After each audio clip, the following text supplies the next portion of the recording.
पढ़ेंगे second law of thermodynamics. लिखिए second law of thermodynamics. ठीक है, तो सेकेंड लॉ ऑफ थर्मोडायनामिक्स में कुछ फंडामेंटल चीजें हम लोग देख लेते हैं एंड देन आगे बढ़ते हैं। ठीक है, लिखिए सम फैक्ट्स। फैक्ट क्या है? पहला, heat can flow from higher temperature to lower temperature. ठीक है, हीट फ्लो कहां से कहां होगी? हायर टेम्परेचर से लोअर टेम्परेचर। ठीक है, दूसरा,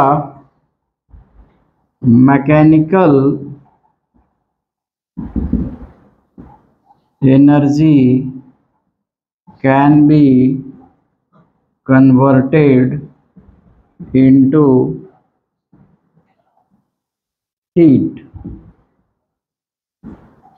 and vice versa।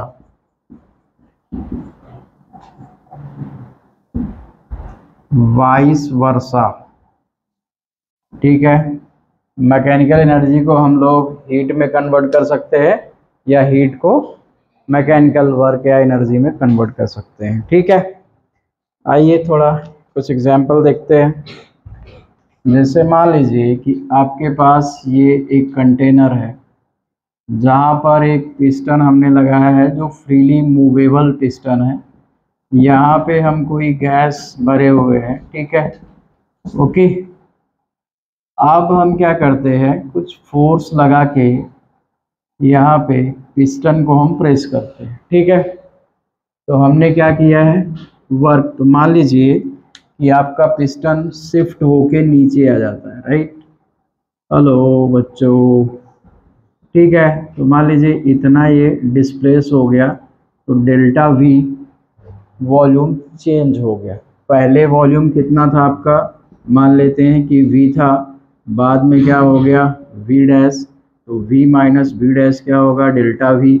इसका क्रॉस सेक्शन एरिया हम मान लेते हैं कि ए है, तो आपको जो प्रेशर लगा है वो कितना लगा है, फोर्स अपॉन एरिया। तो वर्क डन को क्या लिखेंगे, पी डेल्टा वी।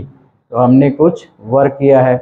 जब हम वर्क करेंगे तो इसका जो गैस का इंटरनल एनर्जी है वो क्या हो जाएगा, इंक्रीज हो जाएगा। ठीक है, और जब इंक्रीज होगा तो टेम्परेचर बढ़ेगा, तो हीट क्या करने लग जाएगा, हीट फ्लो होने लग जाएगा फ्रॉम हायर टेम्परेचर से लोअर टेम्परेचर। तो हीट क्या करेगा, ये रिजेक्ट कर देगा। हीट क्या करेगा, रिजेक्ट करेगा। अब तुम समझ क्या हुआ है, वर्क आया है और वर्क किस में कन्वर्ट हुआ है, हीट में। तो समझ आया? तो हम लोग इसको ऐसा लिखेंगे, W का मॉड इक्वल टू Q का मॉड प्लस डेल्टा U का मॉड। बोलो, ऐसा लिखना चाहिए। अगर हम देखते हैं from FLT first law of thermodynamics. ठीक है, तो FLT से अगर हम लोग देखें तो हम लोग जानते हैं कि Q इक्वल टू कितना होता है, डेल्टा U प्लस W। अब देख, हीट रिजेक्ट हुई है तो यहाँ क्या लेगा, प्लस की माइनस, माइनस लेगा। वर्क डन सिस्टम पे हुआ है, वॉल्यूम कम हुआ है, तो क्या हुआ वर्क डन, पॉजिटिव की निगेटिव? अरे कॉन्फिडेंस में बोलना। वर्क डन हमने सिस्टम पे किए है ना, तो वर्क डन क्या होगा आपका, निगेटिव। इंटरनल एनर्जी क्या हुई है, इंक्रीज हुई है, तो हम इसको क्या लिखेंगे, पॉजिटिव। ठीक है, कुछ समझ आ रहा है? बोलो। तो हम लोग इसको ऐसा लिख सकते हैं, ये W आप यहाँ पे लेके आइए और Q को उधर लेके जाइए, तो क्या लिखेंगे, plus W equal to delta U plus Q। कुछ समझा है क्या? बोलो, लिख। तो ये प्रोसेस क्या हुआ कि हमने क्या किया, मैकेनिकल वर्क को या मैकेनिकल एनर्जी को किस में कन्वर्ट किया है, हीट में कन्वर्ट किया है। तो ये वाला हो गया, इसका उल्टा भी हम लोग देखेंगे। ठीक है, लिख। तो अब एक और टॉपिक हम लोग लेते हैं, सिर्फ सब हेडिंग लिख लेना, conversion of heat into work. ठीक है, हीट को हम लोग वर्क में कैसे कन्वर्ट करते हैं। देखिए, एक फिर से हमने कंटेनर लिया है जिसमें एक पिस्टन है, यहाँ पे आवाज़ नहीं, ठीक है, ये पिस्टन है अपने पास, इसके अंदर ये गैस रखी हुई है। ठीक है, हमने इसको हीट दिया है, क्या दिया है, हीट दिया, सप्लाई किया है हीट। ठीक है, तो हीट जब देंगे तो क्या होगा, इसका टेम्परेचर बढ़ेगा और जो पार्टिकल है गैस के उनका क्या होगा, वाइब्रेशन बढ़ेगा, पिस्टन से इसका कोलिजन बढ़ेगा, तो पिस्टन शिफ्ट हो जाएगा कहाँ, ऊपर। कुछ समझ आ रहा है मैं क्या बोल रहा हूँ। तो पिस्टन जब शिफ्ट होगा तो ये मान लीजिए डेल्टा वी से आपका चेंज हो गया, तो वॉल्यूम क्या हुआ है, बढ़ा है, गैस एक्सपैंड हो रही है, तो जो वर्क डन मिलेगा वो क्या मिलेगा, पी डेल्टा वी।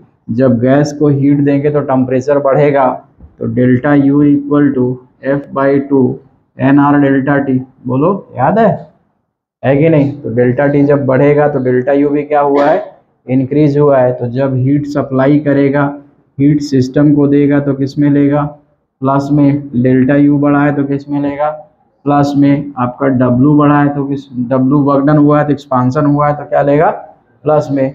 और अगर हम लोग बात करें कि हमने हीट दिया है तो ये दो पार्ट में कन्वर्ट हुई है, या बोलेंगे हीट एक वर्क में कन्वर्ट हुआ है। हीट का जो यूटिलाइजेशन हुआ है दो पार्ट में हुआ है, एक तो वर्क किया है और दूसरा इंटरनल एनर्जी को बढ़ाया है। तो हम डायरेक्टली लिख सकते हैं Q बराबर डेल्टा यू प्लस डब्लू, और सभी क्या है, प्लस में है, तो ये सत्य भी है और ऐसा ही तो FLT बोलता है। समझा क्या। तो ये क्या हो गया, हम लोग हीट को कन्वर्ट किस में किया है, वर्क में, और इसमें क्या हुआ है, वर्क को हमने किस में कन्वर्ट किया है, हीट में। समझ आया है, लिख। ठीक है, चलिए कुछ फैक्ट है थर्मोडायनामिक्स से रिलेटेड, वो अपन क्लियर हो गए हैं। अब चलिए हम लोग आते हैं सेकेंड लॉ ऑफ थर्मोडायनामिक्स को पढ़ते हैं। ठीक है, तो लिखिए heading, second law of thermodynamics, फिर से लिखना है। ठीक है, तो सेकेंड लॉ ऑफ थर्मोडायनामिक्स की बात करें तो यहाँ पे एक डिवाइस हम लोग पढ़ते हैं जिसको बोलते हैं हीट इंजन। क्या बोलते हैं, हीट इंजन। ठीक है, हीट इंजन क्या करता है, कन्वर्ट हीट इनटू वर्क। ठीक है, दूसरा क्या है, रेफ्रिजरेटर। ठीक है, रेफ्रिजरेटर समझता है। ठीक है, ट्रांसफर हीट, ठीक है, from colder region to hotter region. आवाज नहीं, हीट को ये ट्रांसफर करता है कैसा, कम टेम्परेचर से हायर टेम्परेचर की तरफ। ठीक है, ये रेफ्रिजरेटर है और ये क्या है, हीट इंजन है। ठीक है, अब लिखिए स्टेटमेंट, स्टेटमेंट्स क्या है सेकेंड लॉ ऑफ थर्मोडायनेमिक्स। पहला है,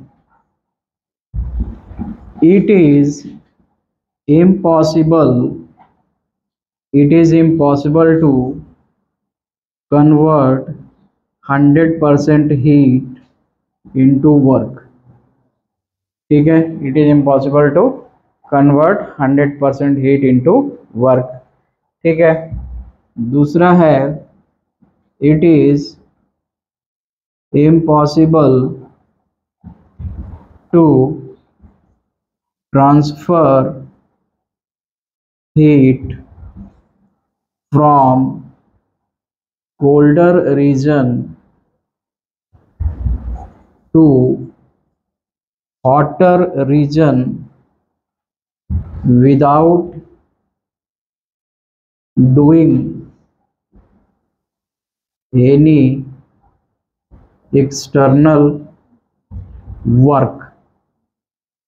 ठीक है, तो बिना एक्सटर्नल वर्क किए पॉसिबल ही नहीं है कि हीट कम टेम्परेचर से हायर टेम्परेचर जाए, ठीक है। और अगर हम लोग हीट को वर्क में कन्वर्ट कर रहे हैं तो 100% इफिशियंसी प्रैक्टिकली पॉसिबल नहीं है, ठीक है। लिखिए इसको, चलिए लिखिए हीट इंजन, लिखिए हीट इंजन।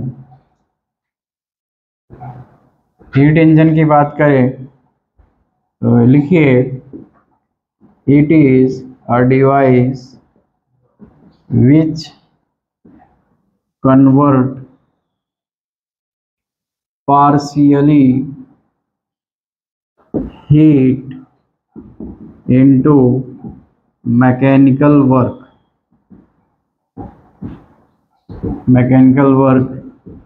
ठीक है, ओके। लिख लिया। एक ऐसी डिवाइस है जो क्या करता है, पार्शियली हीट को कन्वर्ट करता है मैकेनिकल वर्क में। हम लोग इसको ऐसा बोल सकते हैं, ये मान लीजिए आपका हीट इंजन है, ठीक है। क्या है ये? हीट इंजन है। इसमें कुछ हम लोग फ्यूल की बात करते हैं कि इसमें कुछ फ्यूल है। हमने इसको क्या दिया है, हीट फ्यूल को बर्न करा के हीट दिया है, मान लीजिए Q1, ठीक है। तो हीट Q1 दिया है तो ये कुछ वर्क करेगा जो कि हम लोग इसको बोलते हैं आउटपुट। क्या बोलते हैं? आउटपुट। जो हीट दी है उसको हम लोग क्या बोलेंगे? इनपुट। अब क्या हुआ, हीट का 100% पार्ट वर्क में कन्वर्ट नहीं हुआ है।